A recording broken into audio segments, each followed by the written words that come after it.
Welcome back, trainers, and in this video we're going to be taking a look at some Hoopa raids here and discussing my thoughts on what's going on and how do I feel about this whole situation here and how you have to be in person and all those little things here. So before we do continue on, make sure you give it a thumbs up. I really do appreciate it, and let's see what we have going on here.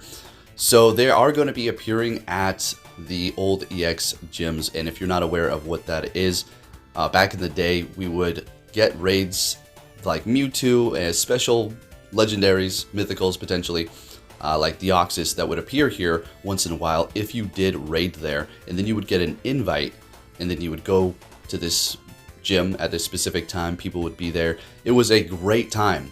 I'm going to tell you, it was literally probably the golden age of Pokemon Go. That's, you know, it's good now, I guess. I say I guess because I'm thinking of Go Battle League's brokenness, but it's still great with all the features they've added with the buddy system and whatnot. But back then, meeting up and being in person, it was a whole different experience. Since they've released these remote raid passes, I've absolutely enjoyed them through and through, but it's completely taken away from the in-person experience. And with this, it looks like they're trying to bring that back. But we have to talk about something. So when you allow a person or a group or whatever the case is to go past a specific boundary or give them some leverage, right? And once you've allowed them to pass that line, there's no going back. That's the standard forever as the group think. And that's where we're at with Pokemon Go. Now, you already know that I give Niantic a piece of my thought, but you have to be on the side of realistic here. And I'm a realist, so we're going to keep it like that, okay? But you're so insensitive.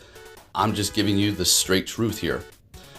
So we are at this phase now where we've passed threshold after giving an inch, giving an inch, giving an inch for what we've seen in the past. And now we are just, I don't want to say lazy, but we've become very accustomed to what they've given us in the past that has allowed us to play in the comfort of our own home without going out.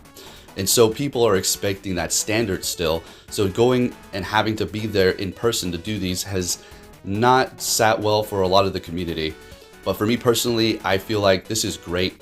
I was able to see people that I haven't seen in a while, and we had a little raid train going there. We only did a couple. I'm going to show you all the ones I did. I bet it's like 3 or 4 of them. And I could have kept going, but I just said, you know, that's good enough. I had that little experience, let's go home and make the video. But it really brings back the nostalgia of back in the day of going from raid to raid without the remote raid passes and just having this raid train going and just having the human connection again. You know, just seeing a person that you used to hang out with, or just seeing other people that are actually playing in person. Not saying remote raiding is bad. Like I said, I love it. It's great. Should they allow it for these two? You know, yeah, sure, I guess. Maybe once in a while. Maybe like, oh, this time you can remote raid past this. But I do feel like they do need to like do something to bring back the element of in-person. Alright, so, you know, there's a lot of people out there who would beg to differ, but I would say, well, what was happening before raid passes? How are these people who are saying that they can't get out playing before? Again, I'm not trying to be insensitive. I'm just looking to logic.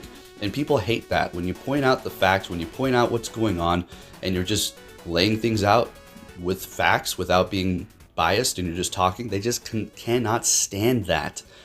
So I'm just simply saying, before remote raid passes, how are, you know, the people who's, you know, how is everybody raiding? Okay, were we going into them in person? Absolutely. That's what was going on.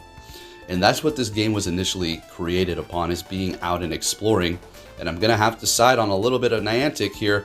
Well, we need to get out and do some of these in person, you know. I don't know, folks. Look, I'm just the kind of person who likes to be outdoors. I was here since the beginning. I was literally here for the first raid in Anchorage or Alaska. I do believe. It was crazy. It was just a Crocodile. And I was like, what? We were all excited, like, oh my goodness. But it did get better and better as they did bring out more raids. But I just missed that element of seeing the people in person. Although I am a introvert, I do enjoy my alone time, but we've had plenty of that, and it's not like we're hanging out all day or something. But although back in the day, we would stay out there pretty much all day when a new raid boss came out, just going and going until they stopped. It was actually a blast and a lot of driving around. My car has taken quite the beating from all that from back in the day. But yeah, I'm just going off on a ramble here. I'm just letting you know, giving you my thoughts, taking you back into the past of how it used to be. And, you know, if they want to decide to do remote raids on here, then fine. I mean, that's no sweat off my back. Maybe if you do it in person, you will get something else. Maybe you have a little reward. But as far as the surprise, there was going to be potentially Articunos and I think maybe even Moltres spawning around with a very low catch rate. And we're not talking about the Galarians, we're talking about the Cantonian ones. And they had a very low catch rate, so I didn't even waste my time to sit around. Funny enough, the first Hoopa that I did catch has the same IVs as the first one that I did get today in one of these raids. The one that I caught about a year ago. So pretty crazy. I didn't realize that until I started looking at these IVs. Now you can form change them. I will be doing it. It does cost 50 candies. Don't really care. I just want to put it on film here. Maybe make it for the thumbnail. But it's, you know, Hoopa's really strong. If you use this thing and power it up, if you actually are able to power it up, then you are looking at a pretty strong attacker. That is for sure. But there you have it, folks. If you did enjoy this video, give it a thumbs up. Just wanted to give you my thoughts. I do enjoy it. I feel like they should make the timer a little bit longer, but I feel like it's just in its test run phase. So let's see how it works out. Thanks for watching and take care.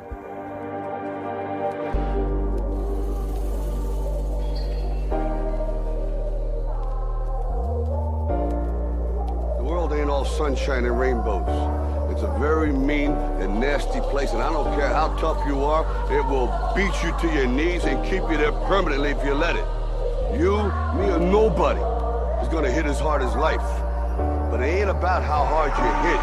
It's about how hard you can get hit and keep moving forward. How much you can take and keep moving forward. That's how winning is done.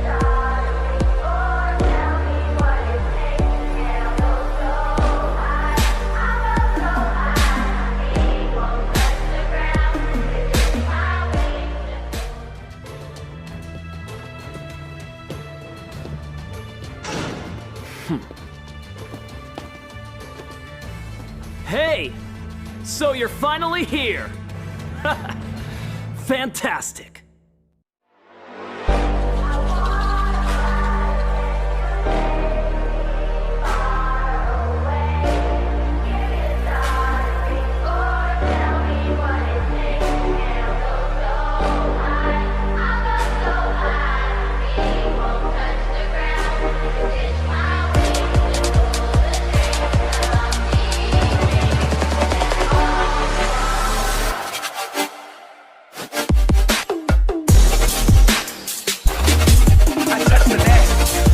Touch the net.